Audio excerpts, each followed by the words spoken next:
This woman taxi driver has been banned from getting her car registered as a private hire vehicle, and I'll be honest with you, mate, it's a joke. Some councils are absolutely out of control when it comes with the restrictions of vehicle types and stuff like that. So in this video, I'm going to delve a little bit deeper just to raise awareness really and make sure you are aware to double, triple check your council requirements, your vehicle requirements before you go and buy your vehicle, because these are just massively missed out. Do us a favour, guys. YouTube loves interaction, so give us a little like, give us a subscribe, go check out drivermatty.com, and yeah, I hope you enjoyed the video. Thanks for tuning in. So I have just done a news article on DM News. I'll put the thumbnail up there or whatever. I'll put the thumbnail up, right? And this woman taxi driver, she's been on the taxis for years, right? Private hire. And she just got herself a nice new vehicle, right? And the vehicle is a lovely, by the looks of the picture, a Ford Tourneo. Yeah? Big minibus, blue, beautiful, right? The problem is it comes with factory tinted glass. Now, this isn't a film you can peel off. This is tinted glass. She went and got it plated. Tangai got it plated at Wigan Council. They come back and went, it's over like whatever it is, 70%. Or whatever their requirements is for tint. They've come back and went, no, you're not getting it plated because the tint is too dark. She's already purchased this vehicle, and now the council will not allow it to be a plated vehicle. So she's stuck now. She's had a quote to get the glass replaced, 2-3 grand. What is she going to do now? You can't sell the car because you're going to lose 2-3 grand on the resale, right? She can't buy the glass because she can't work because she can't afford to replace the glass. She's absolutely stuck. And that gave me the idea of this video, guys. There's so many weird and wonderful restrictions that councils put in place for certain vehicles and certain rules.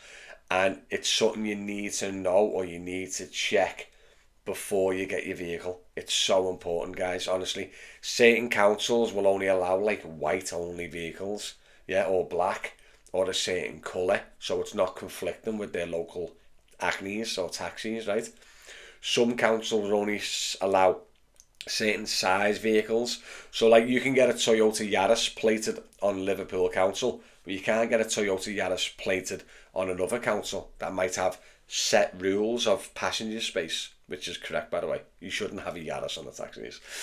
That's one of them. I come across an issue. I used to be plated with Sefton Council, and one of the main reasons I went over to Liverpool was because of their seating structure. What a mad rule this is. By the way, I know people who's applied for the taxis, got on Sefton to drive their vehicle, and they've had to change it because it's not allowed on Sefton, but it is on Liverpool.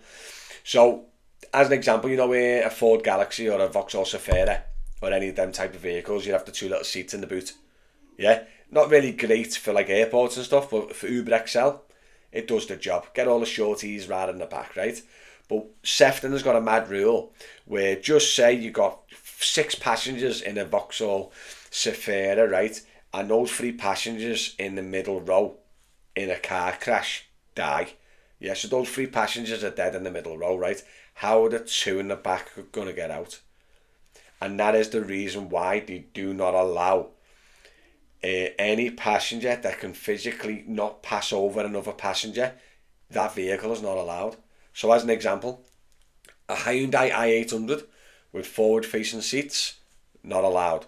You can get it plated for 4 passengers, even though it's a 7-passenger vehicle. Ford Galaxy, Vauxhall Safari, Prius Plus, any car where you physically have to get out, move another passenger out the way to get out, is not allowed on Sefton, right?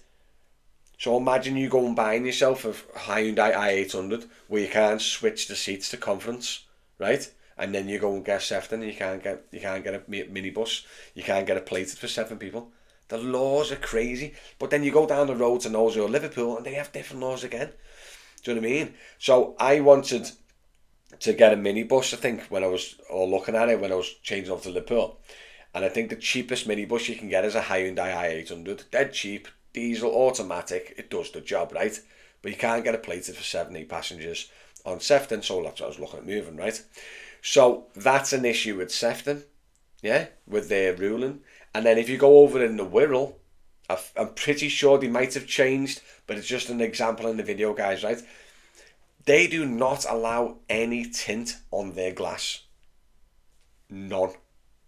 Have a look at cars that's been built in the last 2-3 years.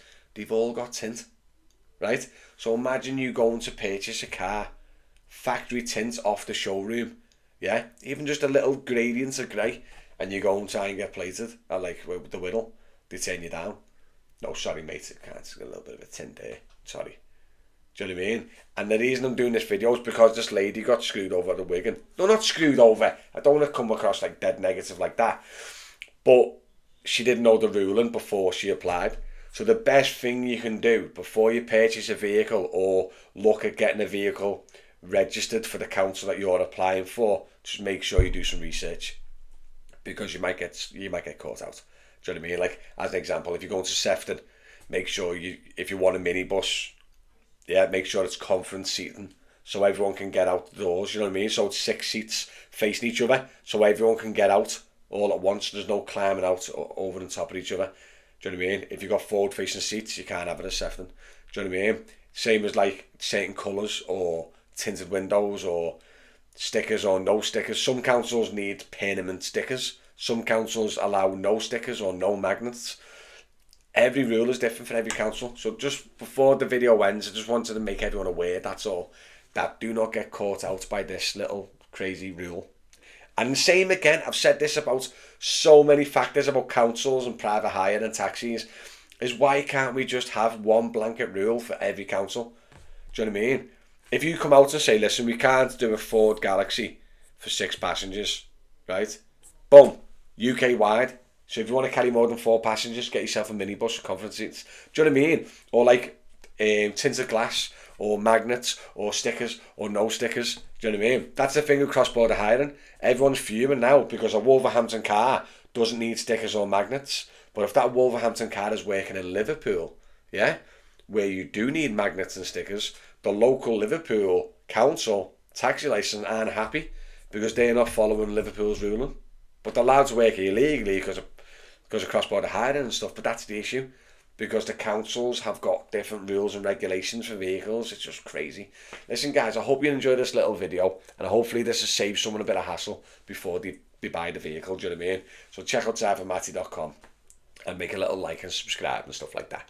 And I will see you on the next video. By the way, consider joining the Patreon or the YouTube membership. It helps you out massively, and I've got loads of awesome perks. You can join the WhatsApp group and everything else. Alright, see you soon. Bye bye.